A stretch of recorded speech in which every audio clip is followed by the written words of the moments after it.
Assalamualaikum warahmatullahi wabarakatuh. Pada kesempatan ini, kita akan melanjutkan pembahasan terkait karakteristik material, yaitu sifat mekanik material, atau dengan bahasa lain, Mechanical Properties of Materials. Sebagai pengingat kembali, sifat mekanik atau mechanical properties merupakan satu di antara tiga karakteristik yang dimiliki oleh material. Mechanical properties atau sifat mekanik dapat didefinisikan sebagai ketahanan material dalam menahan beban dan tegangan yang bekerja pada material tersebut. Mechanical properties dapat terdiri atas 1. Strength atau kekuatan, 2. Hardness atau kekerasan, 3.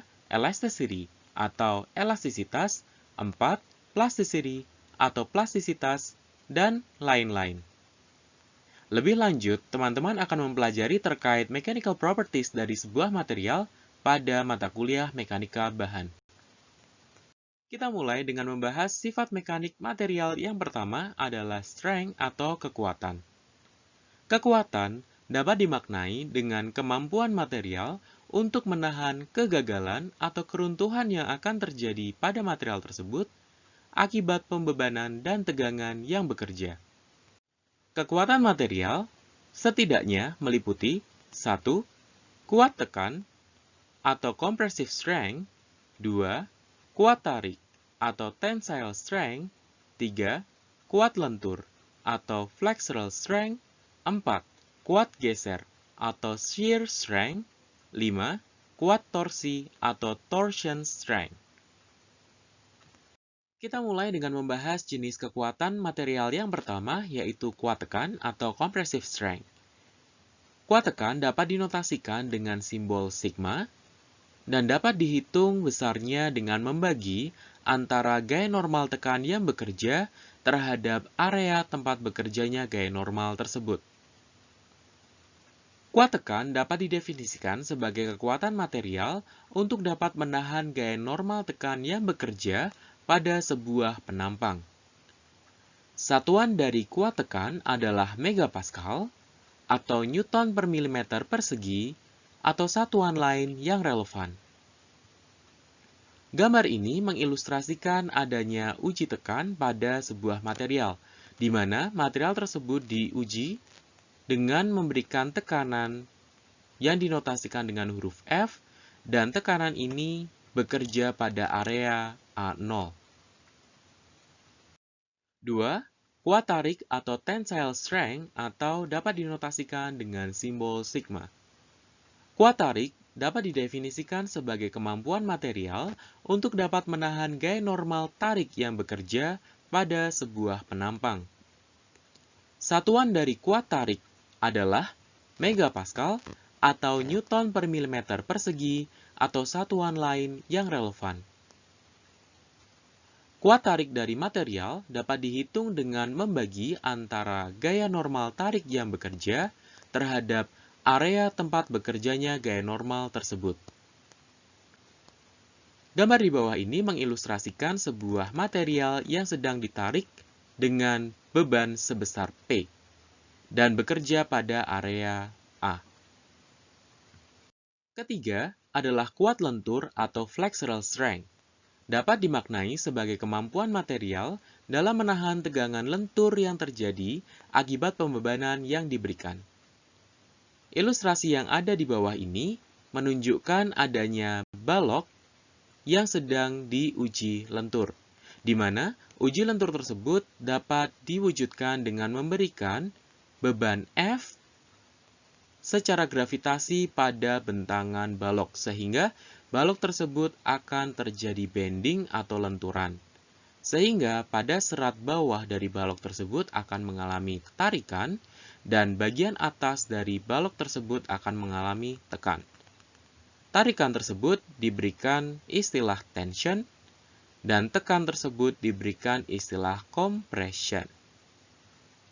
Untuk dapat menentukan kuat lentur dari material yang diwujudkan dalam bentuk balok, dapat diberikan dua pendekatan, yaitu melalui pengujian third point bending test dan fourth point bending test seperti yang ditunjukkan pada gambar sebelah kiri bawah dan kanan bawah. 4. Kuat geser atau shear strength atau dapat dinotasikan dengan tau. Kuat geser dapat diartikan sebagai kemampuan material dalam menahan tegangan geser yang terjadi akibat pembebanan yang diberikan.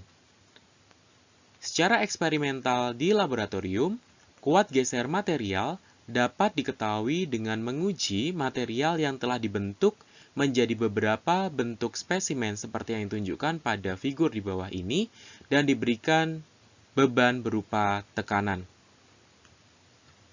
5. Kuat torsi atau torsion strength. Kuat torsi dapat dimaknai sebagai kemampuan material dalam menahan momen torsi yang terjadi akibat pembebanan yang diberikan. Gambar di bawah ini menunjukkan sebuah spesimen material yang sedang diberikan torsi. Sifat mekanik yang kedua adalah hardness atau kekerasan. Kekerasan dapat dimaknai dengan kemampuan material untuk menahan penetrasi akibat objek dengan kekerasan yang lebih tinggi.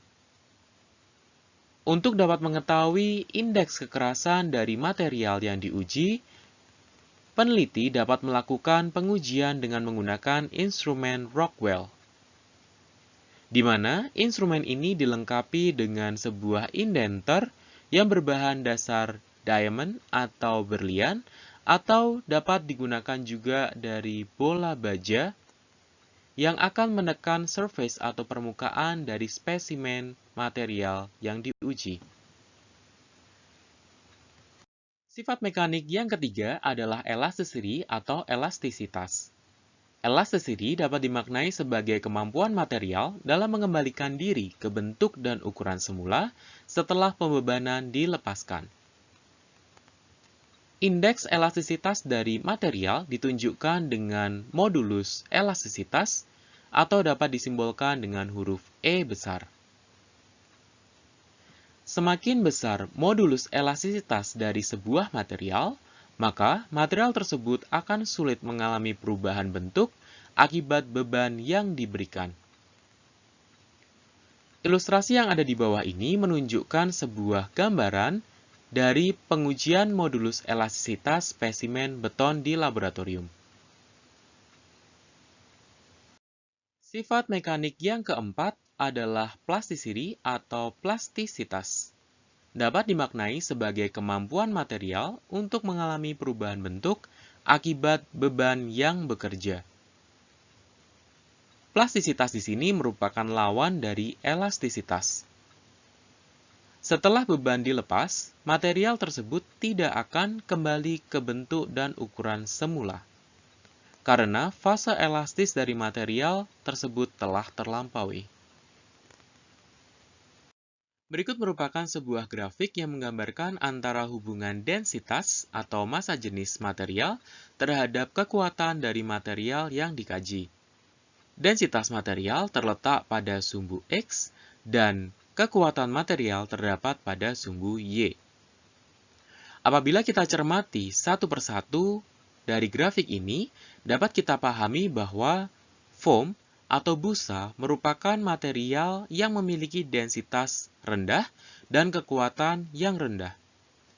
Sementara, metal atau logam merupakan material yang memiliki densitas tinggi disertai dengan kekuatan yang tinggi.